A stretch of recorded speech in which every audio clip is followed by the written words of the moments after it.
అంటున్నావు, నీ మాటను నేను నమ్ముతున్నాను, అయితే నాకు బిడ్డలు దాయిచ్చే. దేవుడితో పొందుకునే వరకు కూడా మనం ఏం చేయాలి తెలుసు? పోరాడాలి, అడగాలి ఖచ్చితంగా. నాకు ఎందుకు ఇవ్వవు బిడ్డలు, నువ్వు చెప్పి అన్నావు కదా, ఆ మాటను బట్టి నేను అడుగుతున్నానని. మీరు ఎవరైతే మనస్ఫూర్తిగా హార్ట్ఫుల్గా దేవుడిని అడుగుతారో వారి జీవితంలో సంతానాన్ని పొందుకుంటారు. ఆయన చెప్తున్నటువంటి మాట ఏంటి తెలుసండి? 127వ కీర్తన చదవరా తెలియదు, చాలా శ్రేష్టమైనటువంటి మాట ఉంటుంది, అందరికీ తెలిసినటువంటి మాట. 127వ కీర్తన. అది కాదు, అమ్మది కూడా కాదు. 127వ కీర్తన 3వ వచనం.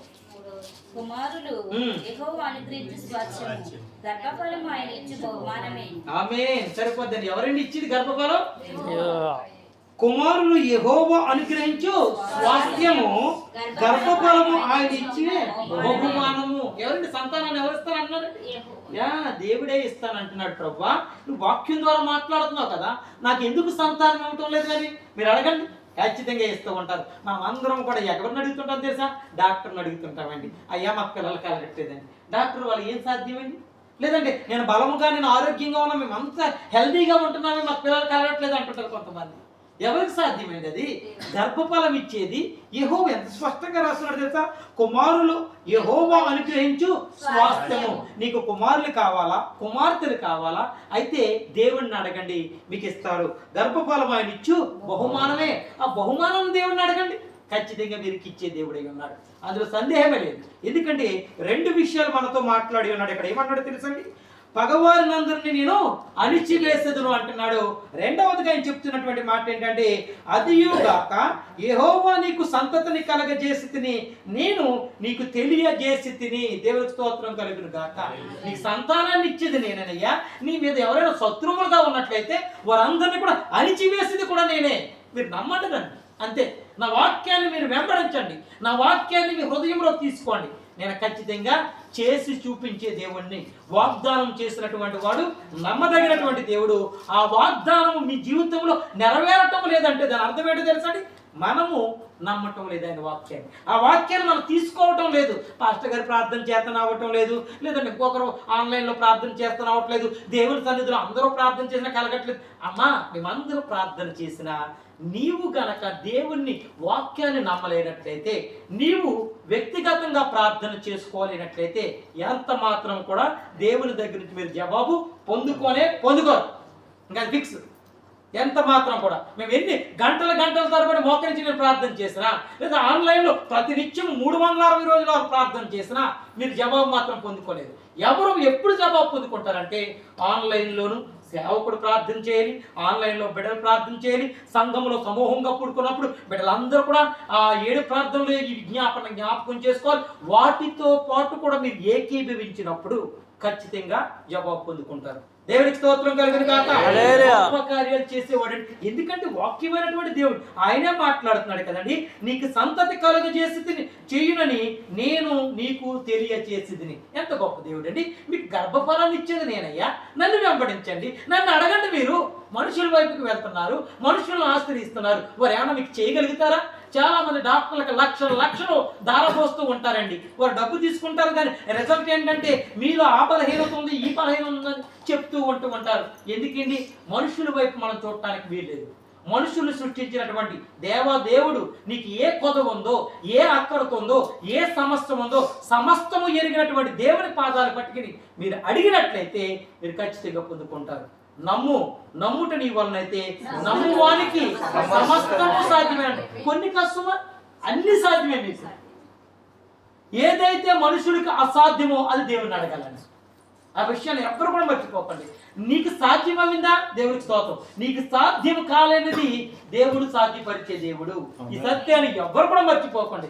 చాలా మంది బిడ్డలు కూడా నాతో చెప్తూ ఉంటారు, అయ్యా మేము ప్రార్థన చేసుకుంటాం, మేము ఎంత మాత్రం కూడా విఫలమైపోతున్నాం తప్ప మా పట్ల మా జీవితంలో కార్యము నేను చూడలేకపోతున్నాను. అవునమ్మా, మీరు చూడలేకపోతున్నారు, అది సత్యమే చెప్తున్నారు. కానీ మీరు నమ్మకం ఉందా దేవుని యొక్క వాక్యం మీద?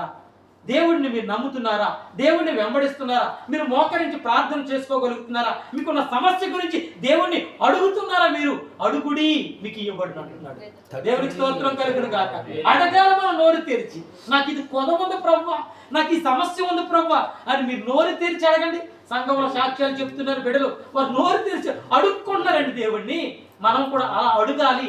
అడిగితే ఖచ్చితంగా ప్రతిఫలం పొందుకుంటారు. మన రామకృష్ణ గారు, లేదంటే వరహాల గారు, తర్వాత విజయ్, తర్వాత రత్నరాజు గారు, వీళ్ళందరూ కూడా అడుగుతుంటారండి, పాస్టర్ గారండి మా కుమార్తె కొరకు ప్రార్థించండి, నేను ఎవరైనా మనుషులు తీసుకొస్తున్నాను వారు క్షేమంగా ఇక్కడికి రావాలండి, ఖచ్చితంగా అడుగుతారండి. నేను వెంటనే చేసే పని ఏంటంటే మోకరించి నేను ప్రార్థన చేస్తాను. ఆన్లైన్లో అందరి బిడ్డల చేత ప్రార్థన చేపిస్తాను. ఆ బిడ్డలందరూ ఎక్కడ కనపడుతున్నారు తెలుసండి? మందిరంలో కనపడరు. మన దేవమని ఇద్దరు మనుషులు తీసుకొచ్చారు. ఎక్కడ కనపడ్డారండి వాళ్ళు? మందిరంలో కనపడ్డారు. ఎవరిని అడుగుతున్నారండి? దేవుణ్ణి అడుగుతున్నారండి. దేవునికి అసాధ్యము కానిదంటూ ఏమీ లేదు. మనకే అసాధ్యం అండి. కొన్ని సాధ్యం అవుతాయి. నీ దగ్గర డబ్బు ఉందా, కొన్ని సాధ్యపరచుకోగలుగుతావు. అన్నీ ఉంటాయండి. వారికి ఆరోగ్యం లేకపోతే ఏంటండి? ఎంత చక్కటి మాట చదవండి అమ్మా. ఎవరు తెలుసు ఆరోగ్యాన్ని ఇచ్చింది మనకి? ప్రభు అయిన యేసుక్రీస్తు వారు చెప్తున్నాడు. ఇర్మియా గ్రంథం 30వ అధ్యాయం 17వ వచనం. ఇర్మియా గ్రంథము 30వ అధ్యాయం 17వ వచనం. నీ గాయము చేత.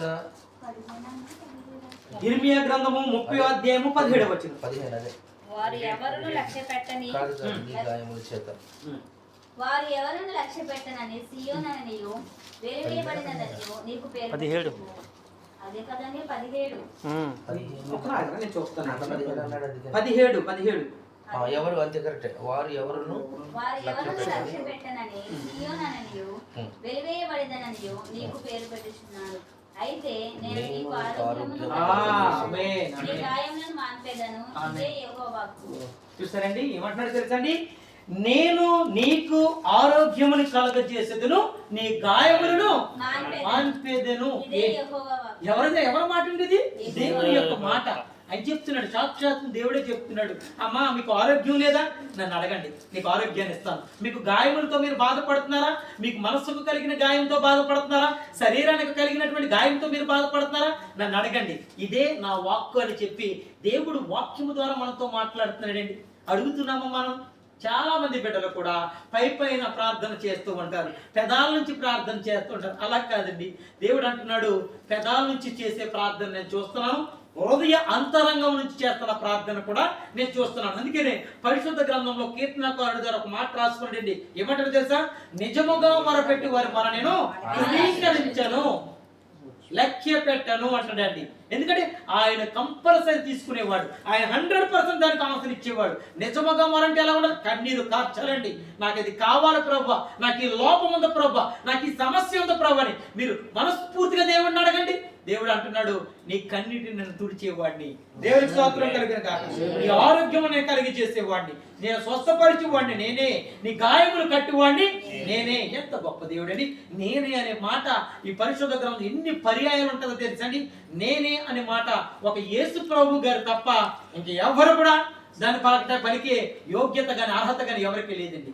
ఆయన ఒక్కడు తప్ప ఇంకెవ్వరు పలకటానికి వీల్లేదు అన్నమాట. అందుకనే చాలా మంది మనుషులు ఈ లోకంలో ఉన్న వాళ్ళు నేను పెద్ద టాలెంట్ని, నేను మంచిగా పాటలు పాడగలుగుతాను, నేను మంచిగా వాక్యం చెప్పగలుగుతాను, నేను మంచిగా నడుచుకోగలుగుతాను, అన్ని నేనే అని చెప్పి ఈ లోకంలో ఉన్న మనుషులు వారిని గనపరుచుకుని వారిని ఎక్స్పోజ్ చేసుకుంటూ ఉంటారు. ఈ లోకరీత్యా అది అంతా కూడా వ్యర్థము. నేనే అనే వర్డ్ ఒక దేవుడి నోటి నుంచి తప్ప ఇంకెవరి నోటి నుంచి కూడా మనం వినటానికి వీల్లేదు. ఎందుకంటే మనం ఎవరిని బట్టి అతిశయించాలో కూడా చెప్తున్నాడండి. అమ్మా మీ టాలెంట్ బట్టి మీరు అతిశయించకండి, నన్ను బట్టి మీరు అతిశయించండి అంటున్నాడండి.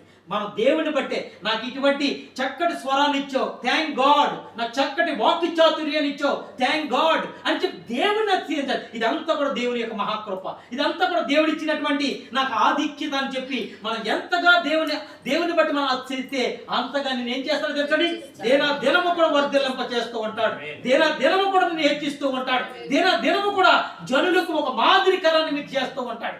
అంత ఘనత దేవుళ్ళలోనే ఉంది, అంత ఆశీర్వాదించే దేవుడై ఉన్నాడు. కానీ మనం మాత్రము తగ్గించుకోకుండా ఉన్నట్లయితే, హెచ్చించుకున్నట్లయితే అది మాకు ఎంత మాత్రం కూడా మనకు ఆశీర్వాదకరము కాదు, మనకు ఎంత మాత్రం కూడా దీవించబడలేము. మనం ఎంతగా తగ్గించుకుంటే అంతగా మనం దేవుడు ఆశీర్వదిస్తాడు, అందులో సందేహమే లేదు. ఎన్నో పర్యాయాలు మాట పలుకుతూ ఉంటారు సేవకులు. ఎందుకో తెలుసండి, మనలో లేనిది ఏంటో తెలుసండి, తగ్గింపు తత్వము. మనం ఏమి చేసినా సరే మనుషులు చూడకపోవచ్చండి, దేవుడు చూస్తాడు కదండి, 100% చూస్తూ ఉంటాడు. నువ్వు నీతిగా, నిజాయితీగా, యథార్థంగా, న్యాయంగా నువ్వు దేవుడి కొరకు పని చేస్తున్నప్పుడు దేవుడు నిన్ను, నీ కుటుంబాన్ని, నువ్వు చేస్తున్న పని అంతటిని కూడా ఫలాభివృద్ధి చేసే దేవుడై ఉన్నాడు.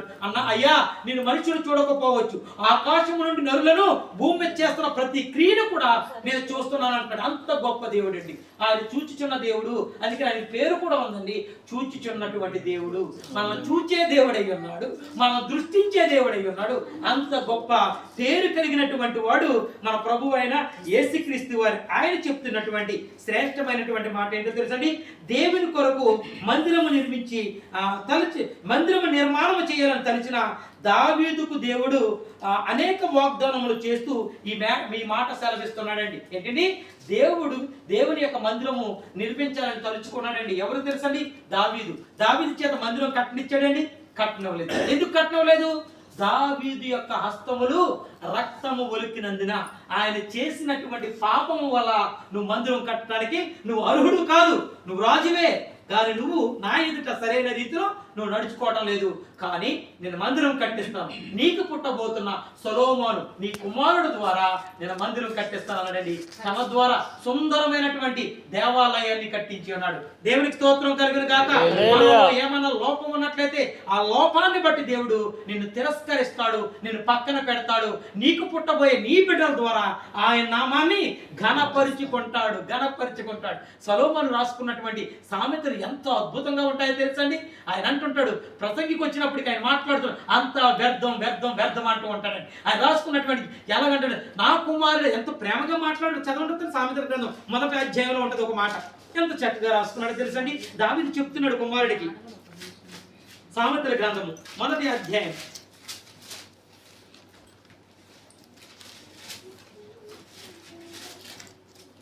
నా కుమారుడా, పాపులు నిన్ను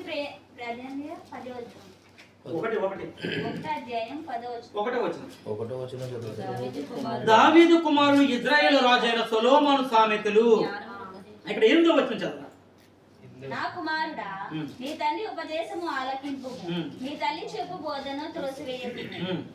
అవి నీ తలకు సొగసైన మాలికలు, నీ కంఠమును హారములైనదును. నా కుమారుడా, పాపులు నిన్ను ప్రేరేపింపగా ఒప్పుకొనుము, నాతో కూడా రమ్ము, మమ్మును ఒప్పకము అంటాడు. పాపులు నిన్ను ప్రేరేపింపగా ఒప్పకము. ఇక ఇక్కడ ఉన్న వాక్యం యొక్క అర్థం ఏంటంటే, దావీదు తన కుమారుడితో చెప్తున్నటువంటి మాట. దావీదు యొక్క కుమారుడైనటువంటి వారు ఎవరో తెలుసండి? ఇజ్రాయేలు రాజు అయినటువంటి సొలొమోను భక్తుడు దావీదు. ఆయన రాసినటువంటి సామెతల్లో ఆయన చెప్తున్నటువంటి మాట ఏంటంటే, 2వ వచనంకి వచ్చినప్పటికీ, జ్ఞానమును ఉపదేశమును అభ్యసించుటను, వివేక సల్లమును గ్రహించుటకును, నీతి న్యాయము యథార్థతను అనుసరించుటయందు, బుద్ధి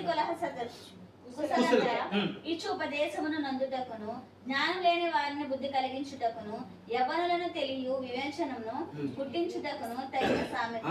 చూసారండి ఎంత శ్రేష్టమైన మాట. 4వ వచనం ఉంటదండి, జ్ఞానము లేని వారికి బుద్ధి కలిగించుటకును, యవ్వనులకు తెలివియు వివేచనయు పుట్టించుటకు తగిన సామెతలు. దేవునికి స్తోత్రం కలిగిన గాక. ఎవరికైతే జ్ఞానం లేదో అటువంటి వారికంటండి బుద్ధి కలిగించడానికి ఈ సామెతలు రాశాడంటండి. యవ్వనులకు తెలివియు అలాగే వివేచన, అంటే ఏ విధంగా నడుచుకోవాలో జ్ఞానం లేనటువంటి వారికి ఆయన ఇటువంటి ఏంటంటే వివేచన పుట్టించుటకును తగిన సామెతలు, అంటే యవనస్తులు ఏ విధంగా నడుచుకోవాలో మన జ్ఞానముతో నడుచుకోవాలని చెప్పి ఈయన ద్వారా అనేకమైనటువంటి సామెతలు లిఖింప చేసి ఉన్నాడండి. 32లో చూడండి 32వ వచనం. జ్ఞానము లేని వారు దేవుణ్ణి విసర్జించి నాశనమగుదురు, బుద్ధిమంతులు క్షేమము కలిగి, బుద్ధిహీనులు క్షేమం కలిగినదని ఆమేన్. చూస్తారండి, జ్ఞానము లేని వారు దేవుణ్ణి విసర్జించి నాశనం అవుతారు. అంటే జ్ఞానం లేనటువంటి వారు ఏం చేస్తారంటే దేవుణ్ణి విసర్జించారండి. అంటే దేవుణ్ణి విసర్జించడం అంటే ఏంటండి? దేవుడు అంటే పట్టించుకోకుండా దేవుణ్ణి ద్వేషిస్తూ, అంటే భక్తిహీనులు వాళ్ళు తృణీకరిస్తూ ఉంటారండి. కాబట్టి మనమందరం కూడా సామెతల ద్వారా మనం నేర్చుకోవలసినటువంటి పాఠం ఏంటంటే, జ్ఞానము లేని వారిగా కాకుండా జ్ఞానవంతులుగా మనం ఉండాలండి. బుద్ధిహీనులు క్షేమము కలిగినదే మైమరిచి నిర్మూలమగుదురు. అంటే బుద్ధిహీనులు ఏం చేస్తూ ఉంటారంటే క్షేమము కలిగిందని వాళ్ళు మైమర్చిపోతూ ఉంటారండి. వాళ్ళు చేస్తున్న వాటిని కూడా తప్పు లేనప్పటికి కూడా వారు కరెక్టే అని చెప్పి వెళ్ళిపోతూ ఉంటారు. వారు దానివల్ల ఏమి కలుగుతుందంటే నిర్మూలమైపోతూ ఉంటారండి. వాళ్ళంటే పాడైపోతూ ఉంటారు, నాశనం అయిపోతుంటారు, పతనం అయిపోతుంటారు. వీరు ఎవరు అంటే బుద్ధిహీనులు. మనం ఎవరులాగా ఉండాలి అంటాడంటే మనం జ్ఞానవంతులుగా ఉండాలి, మన యథార్థవంతులుగా ఉండాలి, మన నీతిమంతులుగా ఉండాలని చెప్పి ఈ సామెతల గ్రంథకర్త ద్వారా దేవుడు మనతో మాట్లాడతాడు. కుమారుడికి ఎంత చక్కటి ఉపదేశం చెప్తాడో తెలుసా? నా కుమారుడా, నా మాటలు శ్రద్ధగా ఆలకించుము, నేను చేయించిన ఉపదేశం నువ్వు అంగీకరించుము. తల్లిగా తండ్రిగా నీకు ఏమైతే చెబుతున్నామో ఆ మాటలను నువ్వు తృణీకరించవద్దని తండ్రి అయినటువంటి దావీదు సొలొమోను చెప్తూ ఉంటాడండి. అంత గొప్ప సామెతలు రాసినటువంటి సొలొమోను చెప్తున్నటువంటి మాట ఏంటంటే ఉపదేశమును అంగీకరించేవాడు సురక్షితముగా నివసించును. చూసారండి 33వ వచనం లాస్ట్ 33వ వచనంలో చివరిలో ఉంటదండి ఈ మాట. ఉపదేశమును అంగీకరించువాడు సురక్షితముగా నివసించును. కీడు వచ్చినను భయము లేక నెమ్మదిగా ఉండును. చూసారండి, కీడు వచ్చినప్పుడు కూడా వారు ఎలా ఉంటారంటే నెమ్మదిగా ఉంటారండి. ఏంటి? ఏం అంగీకరించడం వల్ల? ఉపదేశం. ఉపదేశం అనగా ఏంటి? దేవుని యొక్క వాక్యము. దాన్ని ఎవరైతే అంగీకరిస్తారో, ఎవరైతే హృదయంలోకి తీసుకుంటారో, దాని ప్రకారం నడుచుకుంటారో వారి కీడు వచ్చినప్పటికీ కూడా వారికి ఎలా ఉంటుంది తెలుసా? నెమ్మదిగా ఉంటుందండి. వాళ్ళు పీస్, సమాధానంగా ఉండగలుగుతారని చెప్పి వాక్యం ద్వారా ఆయన మాట్లాడుతున్నాడండి. మన ప్రభు అయిన యేసుక్రీస్తు వారు ఈ దినాన్ని నేర్పిస్తున్నటువంటి పాఠం ఏంటంటే విజయం ఇచ్చి దేవుడు నేనే అంటున్నాడండి. అమ్మా, మీకు ఎవరి మీద అపజయం కలుగుతుంది? మీకు మీ పగవారి మీద మీకు విజయం కావాలా? అయితే నేను ఇస్తూ ఉంటాను. అలాగే మీకు అనారోగ్యంగా ఉన్నారా? ఆరోగ్యం మీద మీకు విజయం కావాలా?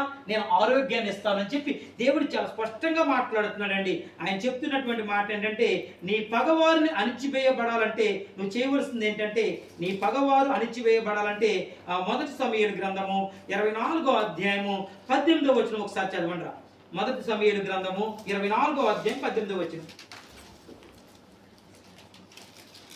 ఈ దినమున నీవు నా అపకారములకు ఉపకారము చేసిన వాడివై నా ఎడల నీకున్న ఉపకార బుద్ధిని వెల్లడి చేసి కనుక నీవు నాకంటే నీతిపరుడవు.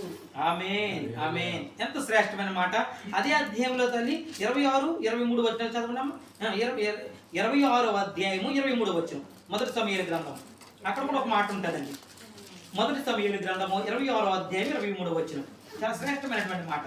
యెహోవా ఈ దినము నిన్ను నాకు అప్పగించినను నేను యెహోవా చేత అభిషేకము నొందిన వానిని చంపనల్లక పోయినందున ఆయన నా నీతిని నా విశ్వాస సత్యము చూచి నాకు ప్రతిఫలము దయచేయును. ఆమేన్, ఆమేన్. ఎంత శ్రేష్టమైనటువంటి మాట. ఈ 2 వచనాల్లో ఉన్నటువంటి అర్థం ఏంటంటే నీ పగవారిని నువ్వు క్షమించాలి. పగవారిని ఏం చేయాలండి? క్షమించాలి. మనకు పగవారు ఉన్నారనుకోండి, మనం ఏం చేస్తాం తెలుసండి? వారిపైన ఇంకా రివెంజ్ తీర్చుకోవాలని రకరకాల పన్నాగాలు పన్నుతూ ఉంటాం. ప్రభు ఆయన యేసుక్రీస్తు వారు ఏమంటాడో తెలుసండి? ఒక మాట శ్రేష్టమైనటువంటి మాట చెప్తున్నాడండి. అయ్యా, మీరు క్షమించుడి, మీరు క్షమించబడతారు. అంటే మనకు క్షమించే మనస్సును కలిగి ఉండమంటున్నాడండి. అంటే ఆయన మనం క్షమించబట్టే కదండి ఈ రోజు ఇలా ఉన్నాం మనం. ఒకవేళ మనం చేస్తున్న తప్పుదారిని బట్టి మనం దేవుడు క్షమించకపోతే ఈ రోజు మనం సజీవ లెక్కలో ఉంటామా? ఒకసారి ఆలోచించండి నా ప్రియ సహోదరి సహోదరులారా. ఈ 2 వాక్యాల యొక్క అర్థం ఏంటంటే మన పగవారిని అణిచివేయాలంటే మనం ఏం చేయాలంటే మనం క్షమించే వారిగా ఉండాలి. మనం ఎప్పుడైతే క్షమాపణ కలిగి ఉంటామో, ఎప్పుడైతే క్షమిస్తామో దాన్ని బట్టి దేవుడు నీకు విజయాన్ని ఇస్తానంటున్నాడండి. అంతేకాదండి, నేను చెప్తున్నటువంటి శ్రేష్టమైనటువంటి మాట 2వ రాజుల గ్రంథము 6వ అధ్యాయము 21 నుంచి 23 వచనాల్లో కొన్ని శ్రేష్టమైనటువంటి మాటలు ఉన్నాయండి. 2వ రాజుల గ్రంథము 6వ అధ్యాయము 21 నుంచి 23 వచనాలు. అంతటా ఇశ్రాయేలు రాజు వారిని పారజూచి నాయన వీరిని కొట్టుదవా అని ఎలీషాను అడుగగా అతడు నీవు వీరిని కొట్టువద్దు, నీ కత్తి చేతను నీ వింటి చేతను నీవు చెరపట్టిన వారినను కొట్టుదువా, వారికి భోజనము పెట్టించి వారు తిని త్రాగిన తర్వాత వారు తమ యజమానుని వద్దకు వెళ్ళుదురని చెప్పెను. ఆమేన్, ఆమేన్. ఈ వాక్యం యొక్క అర్థం ఏంటంటే 23 వచనాల దాకా ఉంటది తల్లిగా. 6వ అధ్యాయము 21 నుంచి 23 వచనాల్లో ఉన్నటువంటి సారాంశాన్ని తెలియపరుస్తున్నాను. నీ పగవారిని నువ్వు ప్రేమించాలి. ప్రేమించే మనసు మనకు ఉందండి. మన పగవారిని ఎంత మాత్రం లేదు. అంటే మనిషి యొక్క నైజం ఏంటంటే, నేను ఎవరైనా మనసు గాయపరిచారా వారిపైన ఏ విధంగా రివెంజ్ తీర్చుకోవాలని చెప్పి మనం ఆలోచన కలిగి ఉంటాం. కానీ దేవుడు ఎంత ప్రేమమైనటువంటి నీ శత్రువును ప్రేమించమంటున్నాడండి, మీ పగపట్టిన వారిని ప్రేమించమంటున్నాడండి. అటువంటి మనస్సు కలిగి నా మాటలు మీరు వినండి, ఆ మాటల ప్రకారం మీరు నడుచుకోండి అని చెప్పి వాక్యం ద్వారా ఆయన మాట్లాడుతూ ఆయన చెప్తున్నటువంటి మాట సామెతల గ్రంథకర్త ద్వారా ఒక మాట చెప్తున్నాడండి. పగవారి గురించి మాట్లాడుతున్నాడు. 25వ అధ్యాయం 21వ వచనంలో ఒక శ్రేష్టమైనటువంటి మాట ఉంది. సామెతల గ్రంథము 25వ అధ్యాయము 21వ వచనం. నీ పగవాడు ఆకలి కొనిన ఎడల వానికి భోజనము పెట్టుము, దప్పి కొనిన ఎడల వానికి దాహమిమ్ము. ఆమేన్, ఆమేన్. చాలా శ్రేష్టమైనటువంటి మాట అండి. ఏమన్నాడు తెలుసండి? నీ పగవాడు ఆకలి కొనిన ఎడల భోజనము పెట్టుము, దప్పి కొనిన ఎడల వానికి దాహమిమ్ము. పెడతామండి మన పగలు కారణ ఆకలి వేస్తున్నాను భోజనం పెట్టాడు. పగవారికి మనం పెట్టగలుగుతామండి? ఎవరైనా సరే నీకు మనసుకు గాయపరిచారు, నిన్ను బాధ పెట్టారు, నిన్ను దూషించారు, నిన్ను మా తట్టుకోలేనటువంటి విధంగా వారు మాట్లాడి ఉన్నారు, వారికి నువ్వు భోజనం పెట్టగలుగుతావా? కానీ అది రేపు నేను పెట్టను ఖచ్చితంగా చెప్పేస్తుంది. మన మనిషి యొక్క నైజం అది. కానీ దేవుని యొక్క వాక్యం ఏమని సెలవిస్తుందంటే నీ పగవారిని నీవు ఆదుకోవాలి. పగవారు ఎవరైతే ఉన్నారో వారికి ఆహారం పెట్టమంటున్నాడు. అలాగే వారికి ఏంటి తెలుసండి, దప్పికొని ఉన్నట్లయితే వారికి నీళ్లు ఇవ్వమంటున్నాడండి, దాహం తీర్చమంటున్నాడు. కానీ అటువంటి మనస్సు మనకు ఉందా? ఎన్నో రోజుల నుంచి మనం పుట్టి క్రైస్తవులమే, ఎన్నో వాక్యాలు విన్నాం, ఎన్నో మెసేజ్లు మనం వింటూ ఉంటున్నాం. కానీ దినాలు గడిచిపోతున్నాయి, వారాలు గడిచిపోతున్నాయి, నెలలు గడిచిపోతున్నాయి, సంవత్సరాలు గడిచిపోతున్నాయి. మనలో ఒక నూతనమైన మార్పు ఉందా? ఇది ప్రశ్న. ఆన్సర్ మీ దగ్గరే ఉంది. ఒక్కసారి ఆలోచించండి. జీవగ్రంథం నుండి దేవుడు నిన్ను ఆశీర్వదించాలని కోరుకుంటున్నాడు. దేవుడు విజయాన్ని ఇవ్వాలని చెప్పేసి దేవుడు కోరుకుంటున్నాడు. నువ్వు ఆశీర్వదించబడాలా, నువ్వు విజయం పొందుకోవాలా? అయితే ఆయన చెప్తున్నటువంటి మాటలు మనం వినాలండి. ఎందుకంటే మొదటి దినవృత్తాంత గ్రంథము 17వ అధ్యాయం 10వ వచనంలో చెప్తున్నాడు కదండి, అమ్మా మీరందరూ కూడా జయం పొందుకోవాలంటే, మీరు విజయం పొందుకోవాలంటే దేవుని యొద్ద నుంచి మీరు చేయవలసింది ఏంటంటే, నీ పగవారిని అందరినీ కూడా ఆయన అణిచివేసేదను, అదియుగాక యెహోవా నీకు సంతతిని కలుగజేస్తుందని నువ్వు తెలుసుకొనవలెను. దేవుడే నీ పగవారి పైన వాద్యం ఆడతాడని సత్యాన్ని. శత్రువు ఏ ఆయుధము పట్టుకుని మన మీదకి వచ్చినప్పుడు కూడా ఏ ఆయుధము కూడా వర్ధిల్లదని చెప్పి దేవుడు వాక్యం ద్వారా మాట్లాడుతున్నాడు. శత్రువు అనుకుంటూ ఉంటాడు, వాడిని చంపేద్దాము, ఏదైనా చేద్దాం అనుకుంటాడు. నువ్వు దేవుని బిడ్డవైతే శత్రువు దావీదు ఎవరిని పడగొట్టాడు తెలుసండి? గొలియాతు. దావీదు ఎంత ఉంటాడు? ఎంత ఉంటాడు. గొలియాతు ఎంత ఉంటాడు? అంత ఉంటాడు. కానీ దావీదు అది ఉండేది ఇచ్చి కొడుతున్నప్పుడు ఎక్కడ తగిలిందో నుదురికి తగిలితే వెనక పడవలసిన ఎదరక పడ్డాడండి. ఎవరండి అతను పడగొట్టింది? దేవుని వాక్యం సెలవిస్తుంది, తన పక్షా నుండి యుద్ధం వచ్చేసింది నేనే. చాలా ఎంత శ్రేష్టమైన మాట్లాడే. గులాబీ చాలా బలాజ్యుడండి. ఎంత శ్రేష్టమైనటువంటి మాట. ఈ సత్యాన్ని ఎవ్వరు కూడా మర్చిపోకూడదు. అందుకే ఆయన వాక్యం ద్వారా మాట్లాడుతున్నాడు ఏంటంటే, నీ పగవారిని అందరినీ నేను అణిచివేసేదను. ఇది ఒక గొప్ప సాక్ష్యం అండి. దావీదు జీవితంలో దేవుడు చేసినటువంటి కార్యమే. దావీదు ఆరాధిస్తున్నటువంటి దేవుడినే మనము ఆరాధిస్తున్నాం. దావీదుకి ఎటువంటి ఆశీర్వాదం ఇచ్చి ఉన్నాడో, పగవారి పైన విజయాన్ని ఎలా ఇచ్చి ఉన్నాడో, నీకు కూడా దావీదు వలె విజయాన్ని ఇస్తాడనే సత్యాన్ని ఎవరు కూడా మర్చిపోవడానికి వీల్లేదండి. అంటే మనం చేయవలసింది ఏంటంటే, ఏం చేయాలో కూడా నీకు కొన్ని క్వాలిటీస్ కూడా పెట్టేశాడండి. ఏమంటున్నాడంటే, పగవారిని నువ్వు ప్రేమించు, నేను నీకు విజయాన్ని ఇస్తాను అంటున్నాడు. చాలా కష్టమైనటువంటి పదం. మళ్ళీ ఆకలి కొన్న వారికి ఆహారం ఇవ్వండి, దప్పు కొన్న వారికి నీళ్ళు ఇవ్వండి, నేను నీకు విజయాన్ని ఇస్తాను అంటున్నాడు. ఇచ్చే మనసు ఉందని మనకి ఆలోచించండి. ఏమన్నాడు? చిన్న చిన్న విషయాలు నువ్వు చేయగలిగినవే దేవుడు అడుగుతాడు. కానీ మనం ఎవరం కూడా ఇచ్చేవారు కాదు, పగవారి కోసం శత్రువుల కొరకు ప్రార్థించేవారు కాదు. అవన్నీ కూడా నీలో ఉన్నటువంటి ఈ క్వాలిటీస్ని నువ్వేం చేయాలంటే దేవుని కొరకు ఉపయోగించాలండి. మన సెల్ఫ్ కొరకు మనం ఉపయోగిస్తుంటాం. అయ్యో అతను కఠినపరిచాడే, ఒరే నువ్వు మాట్లాడకరా అతనితోనే, అతను మనకు శత్రువు అని చెప్పి మనమే బిడ్డలకి తర్ఫీదిస్తామండి. ఎంత దౌర్భాగ్యం. దేవుడు అంటున్నాడు, శత్రువును ప్రేమించండి అయ్యా. ఆకలి కొన్ని గుమ్మంలోకి వచ్చాడా, అన్నము పెట్టు. దాహము కొన్ని నీ దగ్గరికి వచ్చాడా, దప్పుకున్నట్లయితే నువ్వు నీళ్ళు అని చెప్పి ఆయన మాట్లాడతాం. అప్పుడు నీకు నేను విజయాన్ని ఇస్తాను అంటున్నాడు. ఎవరి మీద విజయాన్ని ఇస్తానో తెలుసండి? శత్రువుల మీద విజయాన్ని ఇస్తాను అంటాడండి. ఎవరి మీద విజయాన్ని ఇస్తానో తెలుసండి? ఆయన నీకు సంతానాన్ని కలగ చేస్తానంటాడు. అంత గొప్ప దేవుడు అండి. మనం విజయం పొందుకోవాలా, గర్భఫలం పొందుకోవాలా, నువ్వు ఆరోగ్యాన్ని పొందుకోవాలా, అయితే దేవుని యొక్క వాక్యానుసారంగా మనం నడుచుకోవాలి. దేవుని వాక్యం ప్రకారం ఎవరైతే నడుచుకుంటారో వారి జీవితంలో ఈ మేలులన్నీ కూడా పొందుకుంటారని చెప్పి వాక్యం ద్వారా ఆయన మాట్లాడుతున్నాడు. కాబట్టి నీవు దేవుని దృష్టికి మంచిగా జీవించుము, ఆయన నీ పగవారందరినీ అణిచివేయను, అనగా నిన్ను ప్రేమించే వారినిగా ఆశీర్వాదకరముగాను నీకు సహాయం చేసే వారిగా దేవుడు మార్చెను. దేవునికి స్తోత్రం కలుగును గాక. ప్రేమించే వారిగా, నువ్వు ఆశీర్వదించే వారిగా దేవుడి నీకు మార్చేవాడు ఉన్నాడండి. ఎవరైతే నీకు శత్రువులుగా ఉన్నారో వారి మనస్సుని నీ వైపు తిప్పేవారిగా ఉన్నాడు. అటువంటి మనస్సును మనందరికీ ఈ సాయంకాల సమయంలో ఈ వాక్యం ద్వారా దేవుడు నీకు నాకు మనందరికి కూడా దయచేసేవాడై ఉన్నాడండి. ఆయన చెప్తున్నటువంటి శ్రేష్టమైనటువంటి మాట ఏంటంటే, అమ్మా మీరందరూ కూడా నా వాక్యమును వినండి, విన్న వాక్యాన్ని పెడచెవు పెట్టకండి, విన్న వాక్యాన్ని హృదయంలోకి తీసుకొని ఆ వాక్యానుసారంగా మీరు నడుచుకోండి. నేను చెప్తున్నటువంటి మాట ఏంటంటే, ఆయన చెప్తున్నటువంటి మాట ఏంటంటే, నీ పగవారిని అందరినీ నేను అణిచివేసేదను, మీకు విజయాన్ని ఇచ్చే దేవుణ్ణి నేనే అంటున్నాడండి. కాబట్టి ఆరోగ్యాన్ని ఇచ్చే దేవుడు కూడా ఆయనే. కాబట్టి మనం అందరం చేయవలసింది ఏంటంటే, ఆయన వాక్యాన్ని హృదయంలోకి తీసుకొని ఆ వాక్యానుసారంగా నడుచుకున్నట్లయితే నీకు, నీ కుటుంబానికి, నువ్వు చేస్తున్న ఉద్యోగానికి నీకు ఎంతో ఆశీర్వాదకరమైన సత్యాన్ని మీరందరూ కూడా గ్రహించి వాటి ప్రకారం నడుచుకోవాలని నేను ప్రభు పేట తెలియపరుస్తూ ఈ నా కొద్ది మాటలు దేవుడు దీవించి ఆశీర్వదించును గాక. ఆమేన్. ముగింపు ప్రార్థన ఆశీర్వాదం చేస్తానండి. ఇంకా అయిపోయింది కదా, ఇంకేమైనా ఉన్నాయి మాట్లాడి.